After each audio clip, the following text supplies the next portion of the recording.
देखिए, इंडिया में जब भी मिस्ट्रीज या हॉन्टेड जगहों की बात आती है ना, तो एक नाम हमेशा लिस्ट में सबसे ऊपर होता है।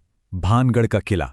आज के इस एक्सप्लेनर में हम एक ऐसी डार्क और टेरिफाइंग रियल लाइफ इंसिडेंट को डिकोड करने वाले हैं जो साफ दिखाता है कि जब इंसान अपने गुरूर में आकर ना एंशिएंट और डार्क सुपरनैचुरल फोर्सेस को चैलेंज करता है तो उसका अंजाम कितना खौफनाक हो सकता है। हम लिटरली उन सारी कड़ियों को जोड़ेंगे जिन्होंने एक नॉर्मल ट्रिप को एक जिंदा बुरे सपने में बदल दिया। तो चलिए शुरू करते हैं। अब यहाँ सबसे बड़ा सवाल ये उठता है कि आखिर होता क्या है जब इंसानी उत्सुकता उस दुनिया की हदों को पार कर जाए जिसके बारे में हमें कुछ भी नहीं पता। सोचिए, जब इग्नोरेंस और गुरूर का टकराव सदियों पुरानी डार्क एनर्जी से होता है तो क्या कोई बच पाता है? हमारा आज का यह एनालिसिस इसी सवाल के इर्द गिर्द घूमता है। ये पूरा वाकया दो दोस्तों आकाश और विवेक के बस एक गलत फैसले से शुरू होता है। सीन तो थोड़ा इमेजिन करने की कोशिश कीजिए। रात के करीब 12 बज रहे हैं। छत्तीसगढ़ के घने जंगल के बीच से एक सुनसान सड़क गुजर रही है और ये सड़क सीधे एक शमशान घाट पे जाके खत्म होती है। चारों तरफ जलती चिताओं की लपटें हैं, हवा में जलते हुए मांस की अजीब सी दुर्गंध है और उस मौत वाले सन्नाटे के बीच खड़े हैं हमारे दो मेन कैरेक्टर्स। एक तरफ है विवेक जो डर के मारे लिटरली कांप रहा है और दूसरी तरफ है आकाश जो किसी अजीब सी धुन में मगन होके इस अंधेरे की तरफ बस खिंचा चला जा रहा है। तो बात दरअसल ये है कि आकाश वहां किसी आम इंसान को ढूंढने नहीं गया था। उसका मकसद था अघोरियों की तलाश करना। देखिए, अघोरी समाज के वो तांत्रिक होते हैं जो तंत्र मंत्र की एक्सट्रीम लिमिट्स को क्रॉस कर जाते हैं। पूरे जिस्म पर सफेद राख, गले में नरमुंडों की माला और चिताओं के बीच एक पैर पर खड़े होकर मंत्र जाप करना, ये सब सिर्फ लोगों को डराने के लिए नहीं होता। फोकलोर और लोकल बिलीफ्स की माने तो इन अघोरियों के पास ऐसी डार्क सिद्धियां होती हैं जो आम इंसान की समझ और पहुंच से बिल्कुल बाहर हैं। और आकाश का ऑब्सेशन था इन्हीं ताकतों को बहुत करीब से एक्सपीरियंस करना। और वहां शमशान में पहुंचकर आकाश सिर्फ तमाशा नहीं देखता, वो एक्चुअली उस खौफनाक रिचुअल, उस अनुष्ठान का हिस्सा बन जाता है। अगर आप इस रिचुअल के स्टेप्स सुने तो आपके रोंगटे खड़े हो जाएंगे। जलती चिता की आग पर इंसान का मांस पकाया जाता है, बिना किसी हल्दी, बिना नमक के।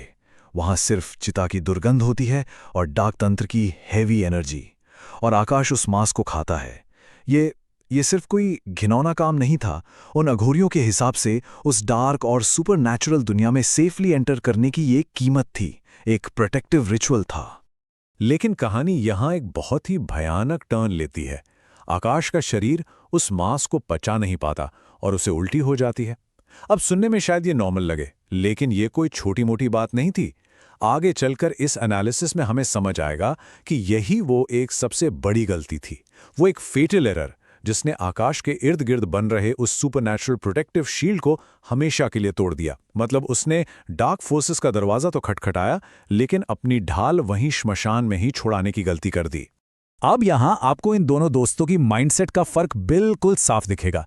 एक तरफ विवेक है जो पूरी तरह से टेरिफाइड है, लॉजिकल सोच रहा है और जिसका एक ही गोल है, बस किसी तरह जिंदा वापस निकलना।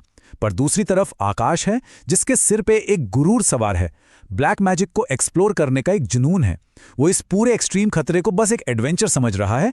और पता है, इसी पागलपन में वो विवेक को घसीटकर उस जगह ले जाता है जहां ऑफिशियली सूरज ढलने के बाद जाना कंप्लीटली बैन है, भानगढ़ का किला।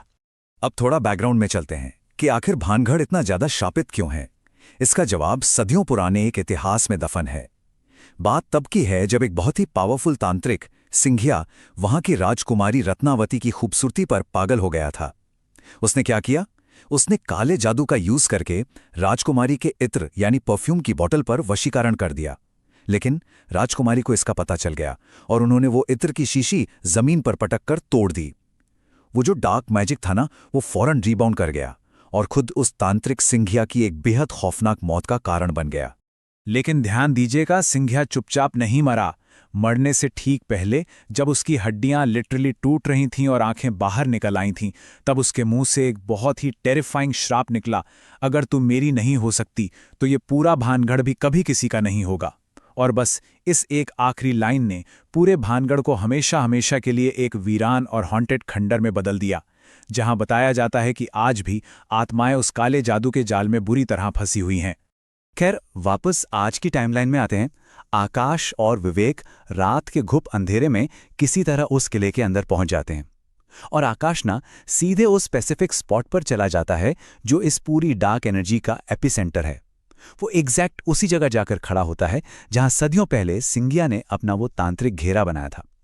जमीन पर थोड़ी सी मिट्टी हटाते ही खून और राख से बने हुए वो एंशिएंट सिंबल्स साफ उभर आते हैं और जैसे ही आकाश उस घेरे के बिल्कुल बीचों बीच कदम रखता है, वहां की हवा अचानक भारी हो जाती है। कुछ काली आकृतियां उसे घेर लेती हैं और कुछ ही सेकंड्स के लिए उसके अंदर कुछ ऐसी चीज एंटर करती है जो इंसान तो बिल्कुल भी नहीं है। विवेक किसी तरह हिम्मत करके उसे वहां से निकालता है और वापस अपने होटल रूम में ले आता है। शुरू में लगता है कि चलो सब ठीक हो गया, जान बच गई। लेकिन तभी घड़ी में टाइम होता है रात के 2:37 और यहां से असली खौफ की शुरुआत होती है। उस होटल रूम में विवेक के सामने अब जो अजीबोगरीब घटनाएं होने लगती हैं, उनका कोई भी लॉजिकल एक्सप्लेनेशन नहीं है। अचानक बिस्तर के नीचे से किसी की बहुत ही भारी, डीप आवाज में लगातार मंत्र पढ़ने की आवाजें आने लगती हैं। विवेक डर के मारे देखता है कि आकाश ने चाकू से अपने ही हाथ काट लिए हैं और उसी खून से जमीन पर वही एग्जैक्ट सिंबल्स बना दिए हैं जो उन्होंने भानगढ़ किले में देखे थे। आकाश की आंखें अब पूरी तरह से जेट ब्लैक, एकदम काली पड़ चुकी थीं। उसकी गर्दन एक बहुत ही अननेचुरल एंगल पर मुड़ी हुई थी और उसके चेहरे पर एक ऐसी ईवल स्माइल थी जिसे देखकर किसी की भी रूह कांप जाए। अब आप समझ सकते हैं कि विवेक की हालत क्या होगी। उसकी दहशत अपने एब्सोल्यूट पीक पर थी। तभी अचानक बाथरूम के दरवाजे पर दस्तक होती है। टक टक टक। विवेक डरते डरते कांपते हाथों से दरवाजा खोलता है और अंदर शीशे पर खून से लिखा हुआ एक मैसेज मिलता है। वो आ चुका है। मतलब जो एंटिटी उस तांत्रिक घेरे में सदियों से सोई हुई थी, वो अब प्रॉपर्ली उस कमरे में उनके बिल्कुल साथ आ चुकी थी। और ठीक उसी वक्त विवेक के पीछे से एक बहुत ही डीप गूंजती हुई आवाज आती है। और ट्रस्ट मी, ये आवाज आकाश की तो बिल्कुल भी नहीं थी। आवाज आती है, तुम उसे बचा नहीं सकते, वो मेरे साथ जाएगा। ये एक सेंटेंस बिल्कुल क्लियर कर देता है कि भानगढ़ से उनके साथ आई वो एंशिएंट डेमोनिक एंटिटी अब पूरी तरह से आकाश के माइंड और बॉडी को टेक ओवर कर चुकी है। अपने दोस्त की जान बचाने और इस पूरे नाइटमेयर से निकलने का रास्ता ढूंढने के लिए विवेक बदहवास हालत में सीधे वापस उसी शमशान घाट की तरफ भागता है। और वहां जाकर उन अघोरियों से उसे जो रियलिटी पता चलती है वो सच में हॉरिफाइंग है। अघोरी उसे बताते हैं कि उन्होंने एक्चुअली जानबूझकर आकाश को वो मांस खिलाया था, क्योंकि उन्हें पहले से पता था कि ये लड़का भानगढ़ जाने वाला है। वो भोजन ही इकलौता प्रोटेक्टिव शील्ड था, एकमात्र ऐसी चीज जो वहां की ट्रैप्ड सोल से आकाश को बचा सकती थी। पर क्योंकि आकाश ने वो उल्टी कर दी थी, वो एनर्जी शील्ड वहीं टूट गई और इसलिए वो आत्माएं अब इजीली उस पर हावी हो चुकी थीं। लेकिन वहां अभी भी एक आखिरी उम्मीद बची थी। एक अघोरी साधु विवेक को एक स्पेशल अभिमंत्रित धागा देता है, पर इसके साथ एक बहुत ही स्ट्रिक्ट कंडीशन थी।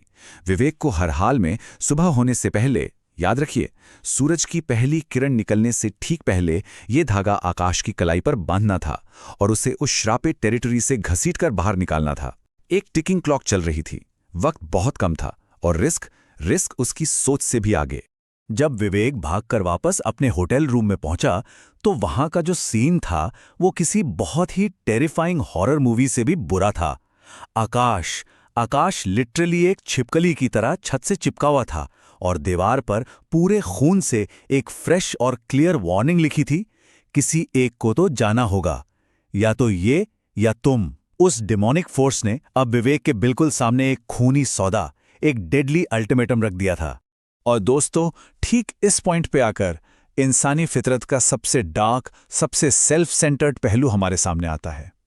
कहते हैं ना, जब बात खुद की जान पर बनाए तो सारे रिश्ते नाते धरे के धरे रह जाते हैं। विवेक की हिम्मत पूरी तरह जवाब दे जाती है। वो इस हद तक डर चुका था कि उसे लगा अगर वो आकाश के पास गया भी तो वो एंटिटी पक्का उसे भी मार डालेगी। तो उसने क्या किया? अपनी जान बचाने का फैसला किया। उसने वो अभिमंत्रित धागा अपने दोस्त को बांधने के बजाय खुद अपनी ही कलाई पर बांध लिया और आकाश को वहीं उस हाल में मरने के लिए छोड़कर वहां से भाग निकला। विवेक अंधाधुंध अपनी गाड़ी भगाता है। उसे जेन्युइनली लगने लगा था कि वो सेफ है, उसने मौत को धोखा दे दिया है। लेकिन शायद वो भूल गया था कि डार्क मैजिक और इन श्रापित एंटिटीज की रीच हमारी कॉमन समझ से कहीं ज्यादा दूर तक होती है। गाड़ी तेज रफ्तार में थी। अचानक उसकी नजर गाड़ी के विंडशील्ड पर पड़ती है और वहां शीशे पर धीरे धीरे एक टेक्स्ट भरता है, अब तेरी बारी। उससे पहले कि विवेक कुछ रिएक्ट कर पाता, अगले ही सेकंड गाड़ी का स्टीयरिंग पूरी तरह से जाम हो जाता है और गाड़ी सीधे एक गहरी खाई में जा गिरती है। और इस चिलिंग आखिरी सीन के साथ हम इस एक्सप्लेनर के एंड पे आ जाते हैं, पर पीछे छूट जाता है एक ऐसा सवाल जो सच में आपको काफी देर तक सोचने पर मजबूर कर देगा। जब एक इंसान का गुरूर और उसकी एक्सट्रीम क्यूरियोसिटी उन डार्क और अननोन दुनिया की हदों को फोर्सफुली तोड़ती है, जब हम उन फोर्सेस का अपमान करते हैं जिन्हें हम जेन्युइनली समझ नहीं सकते, तो क्या वहां से बच निकलना सच में पॉसिबल होता भी है? आकाश का वो अंधा जुनून और विवेक का वो एक्सट्रीम डर, दोनों ही फाइनली उस एंशिएंट श्राप का हिस्सा बन के रह गए। इस इंसिडेंट को एनालाइज करने के बाद एक बात तो बिल्कुल साफ हो जाती है कि कुछ अंधेरे दरवाजे उन्हें हमेशा बंद ही रहना चाहिए। तो इस एक्सप्लेनर के लिए इतना ही। अपना ध्यान रखिए।